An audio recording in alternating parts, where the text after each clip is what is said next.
জয়গুরু সুপ্রভাত। পরমপিতা রাতুল রাঙা চরণে ভক্তিপূর্ণ ভূমিষ্ঠ প্রণাম জানিয়ে শুরু করছি দ্বীপরক্ষী গ্রন্থ থেকে পাঠ। হাউজার ম্যান্দা। সে সময় আপনিও ইম্পালস দিতেন শশী ঠাকুর। ইম্পালস কি? ইম্পালস ওই লাভ, আনটটারিং অ্যাডারেন্স ছিল আমার পরে। ওর থেকেই যা ইম্পালস আসতো। অনেকে আবার ইম্পালস দিলেও পায় না, যেমন লিডের মধ্য দিয়ে এক্স রে করে না।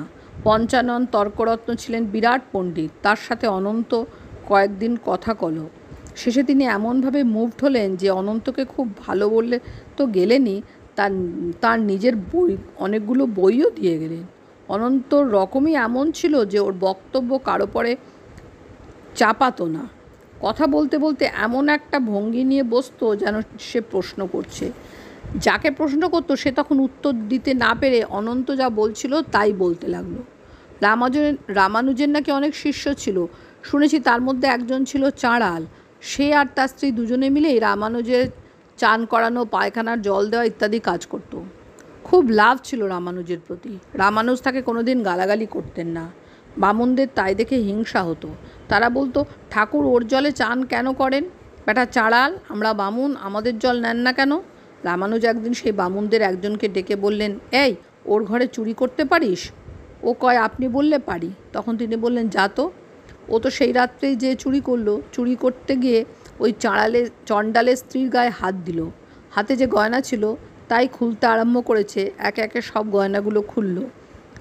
আর একটা হাত চাপা আছে। ওই বউ কিন্তু বুঝতে পেরেছে যে ঘরে চোর ঢুকেছে, হাত থেকে গয়না খুলছে। সে কোনো কথা না কয়ে করে পাশ ফিরে আর একখানা হাত বের করে দিল। ওই বামুন সে হাতেরও গয়না খুলল, কেবল একটা কঙ্কন আর খুলতে পারল না। এর মধ্যে কি একটা শব্দ হয়েছে। তখন দৌড় মেরেছে।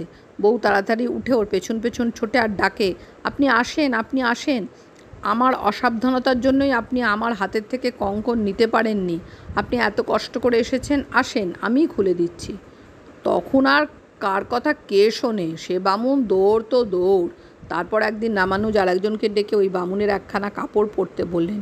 একটু পরে বামুন এসে ওই লোকটাকে তার কাপড় পরতে দেখে ধরে বেদম মার দিল আর বলতে লাগলো, শালা, আমার কাপড় চুরি করেছিস, চোর! তখন রামানুজ ওই বামুনকে ডেকে নিয়ে বললেন, এখন বুঝতে পারছো তো কেন ওই চণ্ডালের জল দিয়ে চান করি, প্রস্রাব করি, সবই করি, আর তোমার জল নেই নে? ওই চণ্ডালের মতো অ্যাডারেন্স, নিষ্ঠা যদি থাকে তাহলেই হয়। সেই বামুন বেটার মতন হলে মুশকিল আছে। কোনো কাজ নিজে করতে না পারলেই হয়তো বলতে আরম্ভ করলে অমুকের দোষ, অমুকের দোষ। কিন্তু ওই চণ্ডালের মতো ভক্তি থাকলে আর বলবে না, হ্যাঁ হ্যাঁ আমারই দোষ। হাউজার ম্যান্দা। তাহলে ওইভাবে কথা বলতে হবে? শশী ঠাকুর।